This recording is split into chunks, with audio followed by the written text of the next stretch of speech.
But both coaches glad to get those games out of the way. Billups, nice move, setting up Hamilton.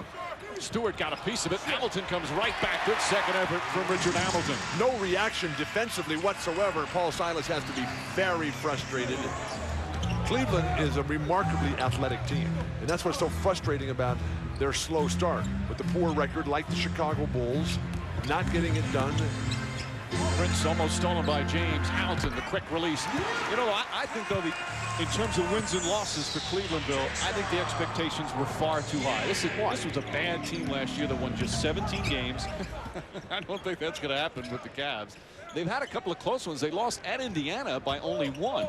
And the Pacers right now with the best record in the league. Hamilton for 3. Richard Hamilton off to a good start. He's got 9 already. Pistons by 7. And that happens so often, Mike, because you hear in the paper, you listen to your coach, you're not, we're being pushed around, we're soft, you come out, you think you have to hit guys away from the ball. This refereeing squad on top of all of that stuff. Hamilton gets inside.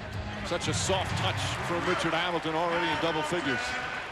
And the Pistons lead cut to 6 as we come up on a minute remaining. Saddled by back spasms, Chris Mims.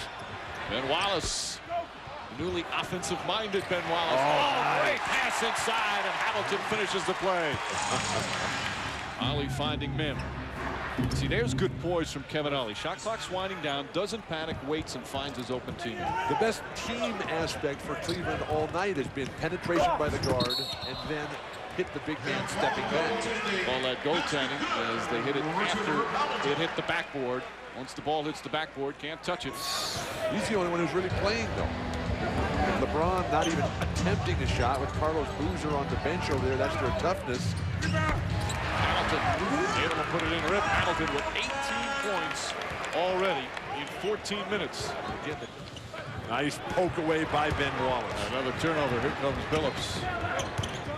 Billups has struggled a bit in the early going. Hamilton has not. Hamilton, 20 points here in the first half. How can you say they've struggled? They've led wire to wire.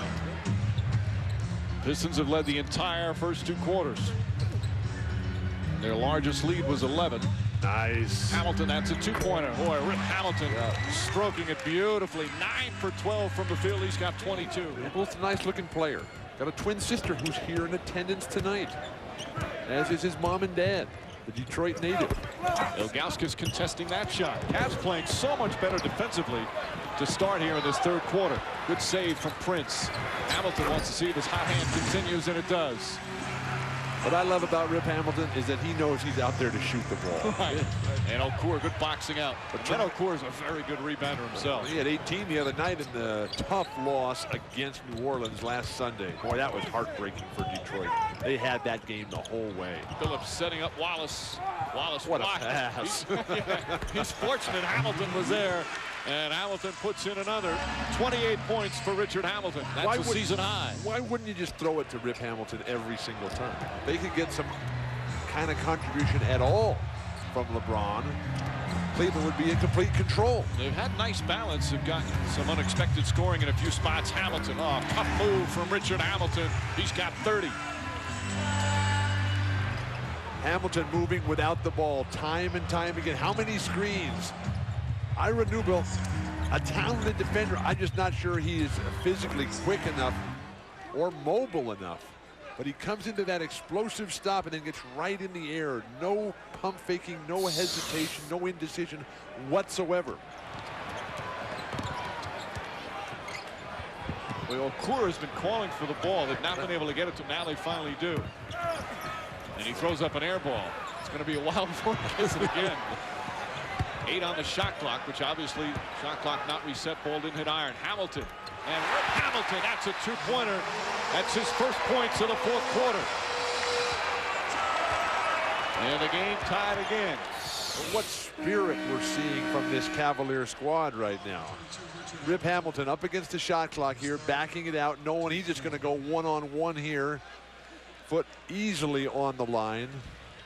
Kevin Ollie, Chris Mim, Ira Newbill, Sagana Diop, all playing big roles tonight in what could be their first road win. Davis off balance, a bad shot. Wallace the rebound. Then Wallace with 14 boards. Hamilton the other way. And Hamilton now Paul Silas can't believe it. With 34. He's just desperately trying to call a timeout. An ill-advised shot by Ricky Davis. No transition defense by the aforementioned Ricky Davis, and Paul Silas has seen enough. Final minute here at the Palace. Cavs trying to snap that road losing streak, down by 3. Already under 10 on the shot clock and nothing going on. Ricky Davis is going to have to go one-on-one here. That won't get it done. Davis loses the ball, trying to force it again. And here comes Billups the other way. And Ricky Davis is late getting back, and the Pistons don't even try to take advantage. This is a mismatch here. Now the Cavs do not need to foul. Hamilton drives at Jot, stops, count it, and 1. Richard Hamilton now with 40 and a chance for a three-point play.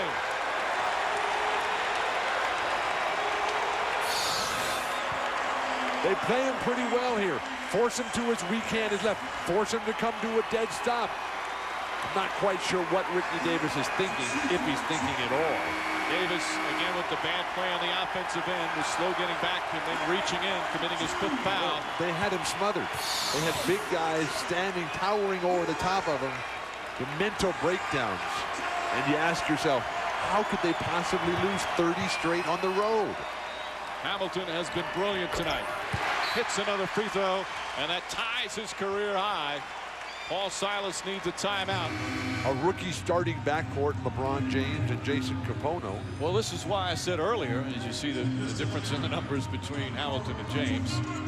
That's called a clinic, by the way. But this is why, as I said earlier, I think the expectations for this Cavaliers team are far too high in terms of win and losses. They're a young team that's getting better, and they played hard tonight in a tough place, obviously coming up short, but it's a young team that needs some time. So you're saying you expect them to lose? Expect them to lose a lot early in the season, yes. But he's the right guy to turn it around. I think this team should be winning. I think this team has talent. I think this team has the right coach. I don't think they're listening to their coach enough. And I don't think they know how hard it is to win in this league. Newble, that'll count. But the Cavs come up short once again and fall to 0-10 on the road. Pistons, meanwhile, improved to 11-6. Again, our final score, Pistons defeating the Cavs 92-88. Coming up next right here on ESPN, Spurs and Lakers from LA. Well, from Auburn Hills, for Bill Walton, Michelle Tafoya, and our entire crew, Mike Breen saying so long. Now let's head back to the studio.